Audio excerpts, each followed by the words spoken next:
വന്യജീവി സംഘർഷം സംസ്ഥാനം നേരിടുന്ന പ്രത്യേക ദുരന്തമായി പ്രഖ്യാപിക്കാൻ മന്ത്രിസഭയുടെ തീരുമാനം.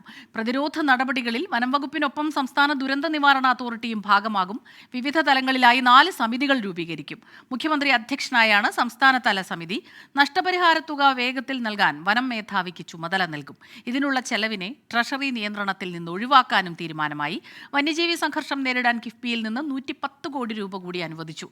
പ്രതിഷേധം തുടരുന്നതിനിടെ അക്രമകാരിയായ കാട്ടുപോത്തിനെ വെടിവെച്ചു കൊല്ലാൻ പ്രിൻസിപ്പൽ ചീഫ് കൺസർവേറ്റർ ഉത്തരവിട്ടു. ഉത്തരവിന്റെ പകർപ്പ് 24 ലഭിച്ചു. അതേസമയം സംസ്ഥാന സർക്കാരിന് മുന്നറിയിപ്പുമായി താമരശ്ശേരി ബിഷപ്പ് മാർ റെമിജിയോസ് ഇഞ്ചനാനിയൽ രംഗത്തെത്തി. വന്യജീവി ആക്രമണത്തിന് പരിഹാരമുണ്ടായില്ലെങ്കിൽ മലയോര മേഖലയിലെ ഭരണം ഏറ്റെടുക്കും.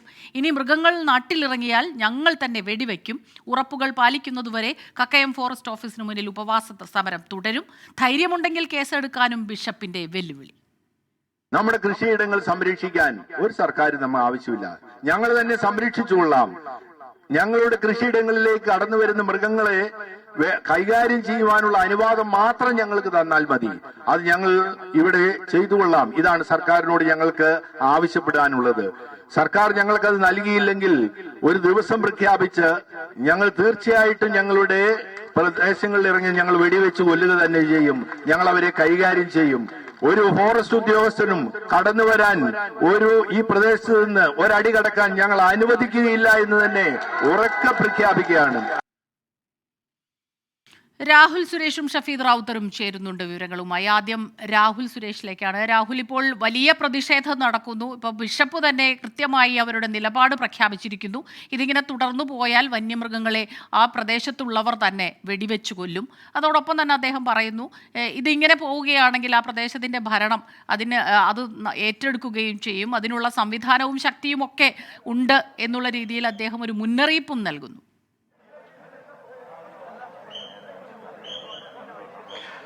അസ്മിത, നാട്ടുകാരുടെ പ്രതിഷേധത്തിന് പിന്നാലെ താമരശ്ശേരി രൂപതയും പ്രതിഷേധം കടുപ്പിക്കുകയാണ്. സർക്കാരിന് മുന്നറിയിപ്പ് നൽകുകയാണ് ഈ വിഷയത്തിൽ താമരശ്ശേരി ബിഷപ്പ് ചെയ്തത്. അല്പം മുമ്പാണ് കക്കയം ഫോറസ്റ്റ് ഓഫീസിന് മുന്നിൽ ജനങ്ങളെ അഭിസംബോധന ചെയ്തുകൊണ്ട് പ്രതിഷേധ ധർണ അദ്ദേഹം ഉദ്ഘാടനം ചെയ്തത്. ആ ഉദ്ഘാടന പ്രസംഗത്തിലായിരുന്നു അദ്ദേഹം സർക്കാരിന് ഒരു മുന്നറിയിപ്പ് കൂടി നൽകിയിട്ടുള്ളത്. അതിൽ പറയുന്നതനുസരിച്ച് നടപടി ഉണ്ടായില്ലെങ്കിൽ മലയോര മേഖലയിലെ ഭരണം ഏറ്റെടുക്കാനും തങ്ങൾക്ക് മടിയില്ല എന്ന് അദ്ദേഹം പറയുന്നു. ഇനി മൃഗങ്ങൾ നാട്ടിലിറങ്ങിയാൽ തങ്ങൾ തന്നെ വെടിവെച്ച് കൊല്ലുമെന്ന ഒരു മുന്നറിയിപ്പ് താമരശ്ശേരി ബിഷപ്പിന്റെ ഭാഗത്തു നിന്നും കൂടി ഉണ്ടാവുകയാണ്. മൃഗങ്ങളെ കാട്ടിൽ നിർത്താൻ വനം വകുപ്പിനായില്ലെങ്കിൽ ജനങ്ങൾ ആ നടപടിക്രമങ്ങളിലേക്ക് കടക്കുമെന്നാണ് അദ്ദേഹം പറയുന്ന പ്രധാനപ്പെട്ട മറ്റൊരു കാര്യം.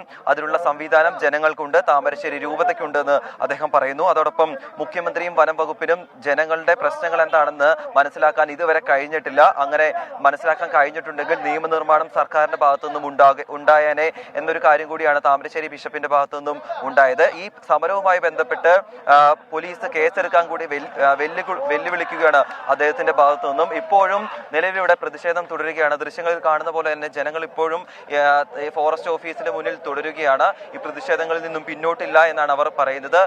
ഇതിൽ 3 കാര്യങ്ങളിൽ ഉറപ്പ് ലഭിച്ചിട്ടുണ്ട്. അതിലൊന്ന് അബ്രഹാമിന്റെ കുടുംബത്തിലെ ഒരാൾക്ക് ജോലി, അബ്രഹാമിന്റെ ഭാര്യയുടെ ചികിത്സാ ചെലവ്, ഇതുൾപ്പെടെയുള്ള 3 കാര്യങ്ങളിൽ ഉറപ്പ് നൽകിയിട്ടുണ്ട്. പക്ഷേ അത് രേഖാമൂലം ലഭിക്കാതെ ഈ സമരത്തിൽ നിന്നും പിന്നോട്ടില്ല എന്നാണ് പറയുന്നത്. ഇന്ന് രാത്രിയോടുകൂടി രേഖാമൂലം ആ അറിയിപ്പുകൾ തങ്ങൾക്ക് ലഭിക്കുകയാണെങ്കിൽ സമരം പിൻവലിക്കും, അല്ലെങ്കിൽ ഉപവാസ സമരവുമായി മുന്നോട്ട് പോകാനാണ് നിലവിലെ തീരുമാനം.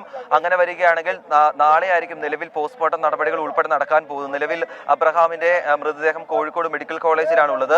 രേഖാമൂലം ഉറപ്പ് ലഭിക്കാതെ ഈ പോസ്റ്റ്മോർട്ടം നടപടികൾക്ക് സമ്മതിക്കില്ല എന്ന കാര്യം കുടുംബാംഗങ്ങൾ വ്യക്തമാക്കിയിരുന്നു. അങ്ങനെ വരികയാണെങ്കിൽ നാളെ ആയിരിക്കും പോസ്റ്റ്മോർട്ടം നടപടികൾ ഉണ്ടാകുക. അതോടൊപ്പം ഈ കാട്ടുപോത്തിനെ വെടിവെക്കാനുള്ള ഉത്തരവ് കൂടി ഇപ്പോൾ പുറത്തു വന്നിട്ടുണ്ട്. ഈ ഉത്തരവിൽ 3 കാര്യങ്ങളാണ് പറയുന്നത്. ഒന്ന്, അക്രമകാരിയായ കാട്ടുപോത്തിനെ കണ്ടെത്തണം. തുടർന്ന് മയക്കുവെടി വെക്കാനായില്ലെങ്കിൽ വെടിവെച്ച് കൊല്ലാം. ഈ 3 കാര്യങ്ങളാണ് പറയുന്നത്.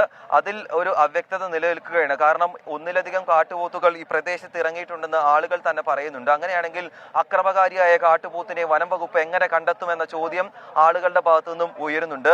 അതിനിടെയാണ് അല്പം മുമ്പ് വലിയ പ്രതിഷേധം ഉണ്ടായത്. അതിന് പ്രധാനപ്പെട്ട കാരണമായി അവർ പറയുന്നത്, ഈ പ്രദേശത്ത് തന്നെ അല്പം മുമ്പ് നാട്ടുകാർ ഈ കാട്ടുപോത്തിനെ കണ്ടു എന്നാണ് പറയുന്നത്.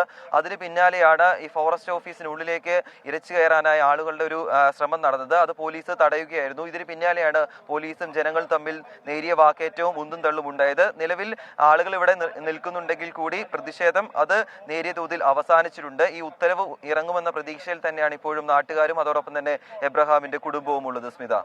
ശരി, രാഹുൽ സുരേഷാണ് അവിടെ നിന്നുള്ള വിവരങ്ങളുമായി ചേർന്നത്.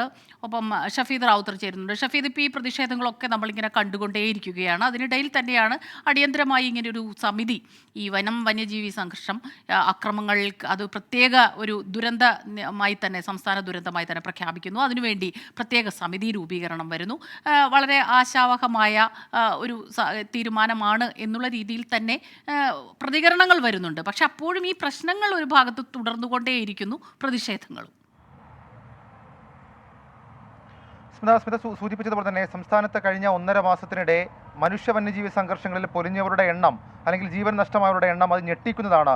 ഈ സാഹചര്യം അതൊരു പ്രതിഷേധമായി മാറിയപ്പോഴാണ് സംസ്ഥാന സർക്കാർ അടിയന്തര ഇടപെടലിന് ഒരുങ്ങിയിട്ടുള്ളത്. ഇന്ന് ചേർന്ന മന്ത്രിസഭാ യോഗത്തിൽ പ്രത്യേകം ഈ വിഷയം ചർച്ച ചെയ്തു. അങ്ങനെയാണ് മനുഷ്യ വന്യജീവി സംഘർഷം സംസ്ഥാന ദുരന്തമായി, നിലവിൽ ഇപ്പോൾ സംസ്ഥാന പ്രത്യേക ദുരന്തമായി സംസ്ഥാന സർക്കാർ പ്രഖ്യാപിച്ചിട്ടുള്ളത്. ദുരന്ത നിവാരണ അതോറിറ്റി കൂടി ഉൾപ്പെട്ടതായിരിക്കും ഇനി വന്യജീവി സംഘർഷങ്ങളുമായി ബന്ധപ്പെട്ടിട്ടുള്ള തുടർ നടപടികൾ. മാത്രമല്ല, മുഖ്യമന്ത്രിയുടെ വകുപ്പായ ദുരന്ത നിവാരണ അതോറിറ്റിയുടെ നേരിട്ടുള്ള മേൽനോട്ടത്തിലാകും ഇനി ഇത്തരം പ്രവർത്തനങ്ങൾ എന്നുള്ളതും ഏറ്റവും ശ്രദ്ധേയമായിട്ടുള്ള കാര്യം. വിവിധ തലങ്ങളിലായി 4 സമിതികൾ രൂപീകരിച്ചിട്ടുണ്ട്. മുഖ്യമന്ത്രി അധ്യക്ഷനായ മന്ത്രിതല സമിതിയിൽ വനം, റവന്യൂ, തദ്ദേശ സ്വയംഭരണം, പട്ടികജാതി പട്ടികവികസന വകുപ്പ് മന്ത്രിമാരും ഉണ്ടാകും. ചീഫ് സെക്രട്ടറി അധ്യക്ഷനായാണ് ഉദ്യോഗസ്ഥ സമിതി.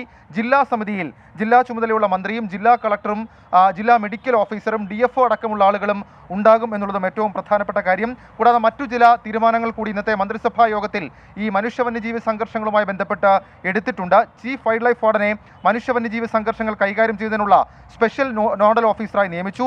നഷ്ടപരിഹാര തുക വേഗത്തിൽ നൽകാൻ വനം മേധാവിക്ക് ചുമതല നൽകാനും തീരുമാനമായിട്ടുണ്ട്. കൂടാതെ ഈ നഷ്ടപരിഹാര തുക അടക്കമുള്ള കാര്യങ്ങൾക്കുള്ള ചെലവിനെ ട്രഷറി നിയന്ത്രണത്തിൽ നിന്ന് ഒഴിവാക്കാനും തീരുമാനമായി. വന്യജീവി സംഘർഷം ഉണ്ടാകുമ്പോൾ നിരീക്ഷണത്തിന് സാധാരണഗതിയിൽ ദുരന്ത ഉണ്ടാകുമ്പോൾ അതിനെ നിരീക്ഷിക്കുന്നതിന് സെക്രട്ടറിയുടെ ഒരു കൺട്രോൾ ഉണ്ടാകും. അങ്ങനെ വന്യജീവി സംഘർഷങ്ങൾ ഉണ്ടാകുമ്പോൾ ഇനി മുതൽ വനംവകുപ്പ് ആസ്ഥാനത്തൊരു നിരീക്ഷണത്തിനൊരു കൺട്രോൾ റൂം ഉണ്ടാകും. നിരന്തരം സംഘർഷം ഉണ്ടാകുന്ന സ്ഥലങ്ങളിൽ ജാഗ്രതയ്ക്കായി കൂടുതൽ താൽക്കാലിക വാച്ചർമാരെ നിയോഗിക്കും. നിലവിലുള്ള റാപ്പിഡ് റെസ്പോൺസ് ടീമുകളെ ജീവനക്കാരെയും ഉപകരണങ്ങളും കൊടുത്ത് ശക്തിപ്പെടുത്താനും മന്ത്രിസഭാ യോഗത്തിൽ തീരുമാനിച്ചിട്ടുണ്ട്. ഒപ്പം കേരള, കർണാടക, തമിഴ്നാട് സംസ്ഥാനങ്ങളിലെ ബന്ധപ്പെട്ട ഉദ്യോഗസ്ഥർ ഉൾപ്പെട്ട ഇന്റർ സ്റ്റേറ്റ് കോർഡിനേഷൻ കമ്മിറ്റി യോഗങ്ങൾ ചേരാനും മന്ത്രിസഭാ യോഗത്തിൽ തീരുമാനമായി. സ്മിത, ശരി, ഷഫീദ് റാവുത്തറാണ് വിവരങ്ങളുമായി നമുക്കൊപ്പം ചേർന്നത്. ലോകത്തെവിടെയായാലും ഏത് സമയത്തും 24 വാർത്തകളും ഓഗ്മെന്റഡ് റിയാലിറ്റി പാക്കേജുകളും എക്സ്പ്ലെയിനറുകളും വിശദമായി കാണാൻ ഞങ്ങളുടെ യൂട്യൂബ് ചാനൽ നിങ്ങൾക്ക് സബ്സ്ക്രൈബ് ചെയ്യാം.